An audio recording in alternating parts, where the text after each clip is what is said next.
Halo Sobat YouTube, balik lagi di Dimas Story.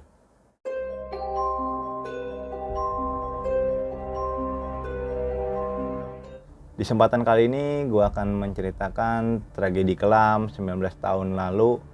Tragedi ini disebut sebagai tragedi Python 2003. Kenapa tragedi ini disebut tragedi Python? Tonton sampai akhir, nanti gue akan kasih tahu kenapa disebut sebagai tragedi Python. Oke, langsung aja kita mulai.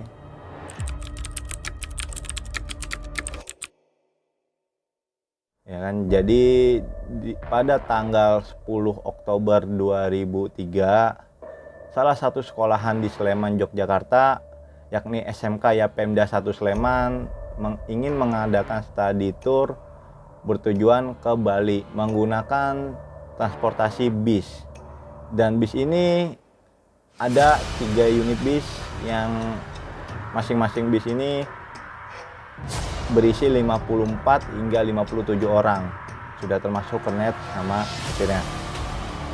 Di saat mereka ingin berjalan dari Sleman khususnya menuju Gilimanuk atau dari Sleman ke Ketapang,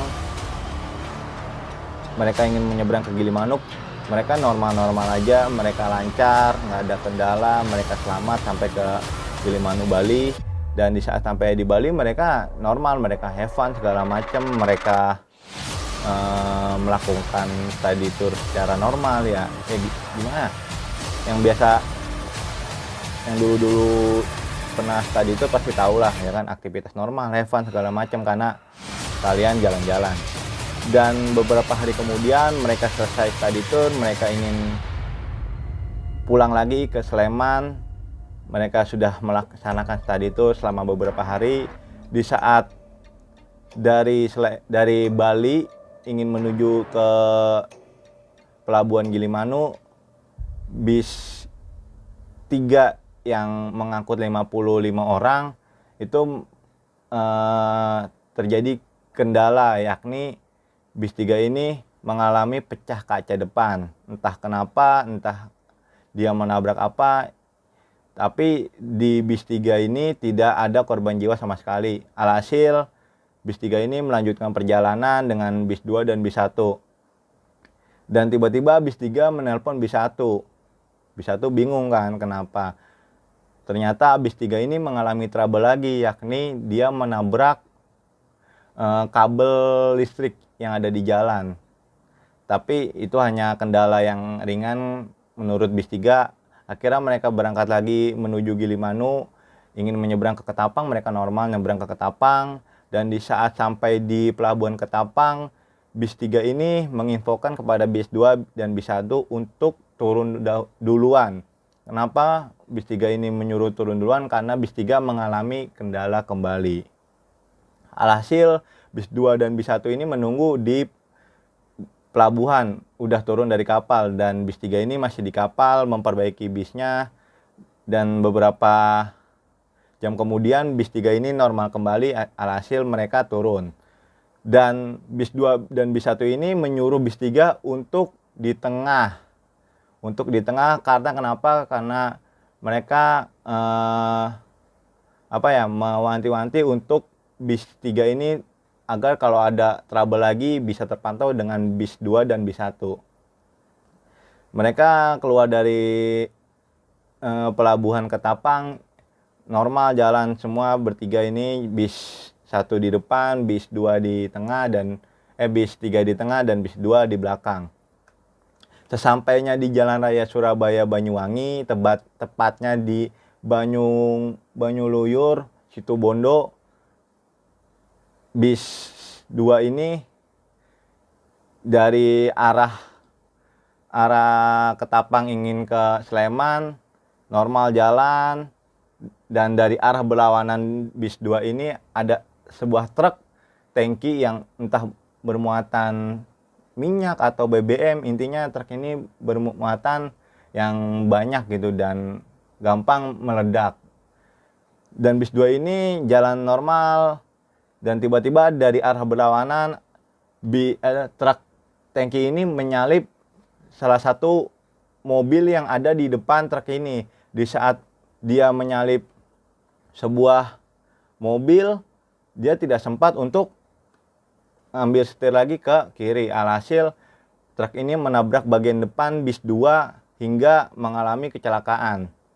Tetapi di sini belum ada korban jiwa sama sekali karena dia hanya menabrak bagian depan, yang hancur hanya bagian depan, penumpang masih ada di bagian belakang. Tetapi tiba-tiba ada suara ledakan yang begitu keras dari truk tangki tersebut, dan dilihat dari warga, yakni tangki bahan bakar tersebut itu mengeluarkan api dan meledak hingga membakar truk dan bis tersebut.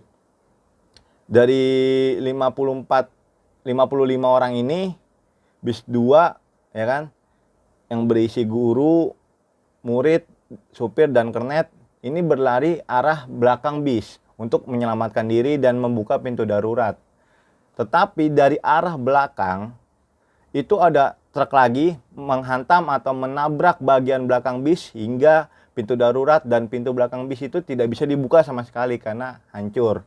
Alhasil mereka ada di tengah-tengah bis, mereka bingung segala macam, berdoa ya kan. Udah, kalau lu ada di posisi begitu udah bingung sama sekali karena udah nggak bisa keluar dengan posisi bis, bagian bodi bis itu kebakar sampai hawa di dalam itu panasnya minta ampun. Lu kalau di dalam situ udah nggak bisa ngapa-ngapain, lu hanya cuma bisa berdoa doang. Warga pun gotong royong membantu nyamperin bis, tapi mereka nggak sanggup karena hawa di sekitaran bis itu udah panas banget, udah nggak bisa tertolong sama sekali. Alhasil mereka itu hangus terbakar dan nggak ada yang tersisa. Yang tersisa hanya supir bis 2 tersebut. Kenapa supir bis ini bisa selamat? Karena beliau itu memikirkan nyawa dia sendiri, dan dia itu loncat dari bagian kaca depan bis. Dia menghancurkan dengan alat apa adanya, karena di dalam bis tersebut nggak ada palu pemecah kaca. Itu banget yang disayangkan. Dan warga pun ya udah menunggu pemadam datang, menunggu ambulan datang. Korban jiwa di total itu 54. Siswa, guru, beserta kernet. Karena supirnya itu masih selamat. Dan di saat habis kejadian, cuaca itu mencekam, asap itu tinggi sekali, dan orang-orang tersebut udah hangus terbakar, terpanggang hidup-hidup di dalam bis. Udah nggak ada yang tersisa sama sekali. Dan mereka itu nggak bisa membedakan yang A mana, yang B mana. Jadi ya udah, semuanya udah hangus segala macam. Alhasil ambulan pun datang. Ambulan bukan cuma 1, 2, 5. Ambulan tuh berpuluh-puluh ambulan mengangkut para jenazah menuju ke Sleman, Yogyakarta. Sesampainya di salah satu rumah sakit Sleman, para korban-korban ini itu udah nggak muat di rumah sakit. Alhasil mereka ditaruh di lorong-lorong rumah sakit. Gitu. Jadi saking penuhnya 54 orang dalam 1 hari. Gitu. Dan di saat habis dari tragedi atau peristiwa tersebut, para keluarga itu ada yang menjemput, ada yang menunggu di sekolahan karena mereka bingung yang mana anaknya karena udah hangus terbakar gitu kan. Hasil pihak kepolisian itu mencari tersangka yakni supir bis dan supir tangki.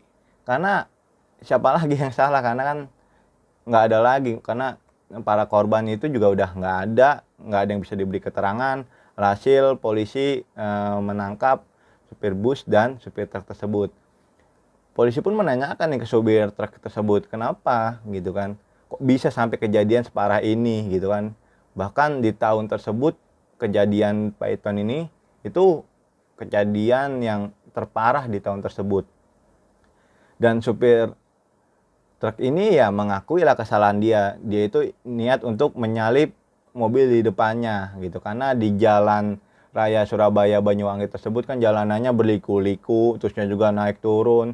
Dan di salah satu tempat ya kan, di kejadian tersebut supir truk ini ingin menyalip mobil di depan, tapi dia nggak mendapatkan kesempatan. Dan dari arah berlawanan ada bus dari SMK YPMD 1 ini dengan jalan yang normal, alhasil tidak bisa terhindarkan kecelakaan tersebut. Jadi bingung juga sampai sekarang masih siapa yang menjadi tersangka. Kayaknya sih sopir tangki tersebut, tapi ya gue nyari-nyari infonya juga belum dapet sih tersangkanya. Jadi ya semoga aja para korban, para siswa, guru yang menjadi korban tragedi Python ini, ya kan, diampuni dosa-dosanya. Semoga aja diberikan tempat yang terbaik. Dan kejadian ini terjadi di Jalan Raya Surabaya Banyuwangi, Banyungluyur, Situbondo, yakni tidak jauh dari PLTU Python.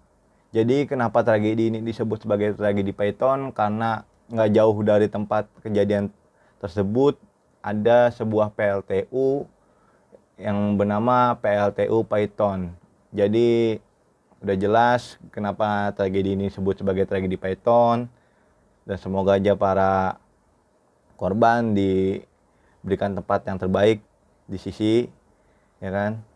Dan semoga aja yang menonton di saat mau liburan, di saat ingin berkendara, semoga diberikan keselamatan. Oke, terima kasih banyak udah memberikan kesempatan gua untuk bercerita. Dan bila mana ada perkataan gue yang kurang, ada cerita gue yang agak melenceng, ada yang mungkin yang salah, silakan diisi aja di kolom komentar. Tolong diperbaiki, dikritik, disaranin, silahkan segala macam. Bila mana lu suka sama video gua, dikasih like. Bila mana tidak suka, di dislike aja nggak apa-apa. Dan yang belum subscribe, silahkan di subscribe. Oke, terima kasih. Sampai ketemu di video selanjutnya. Thank you.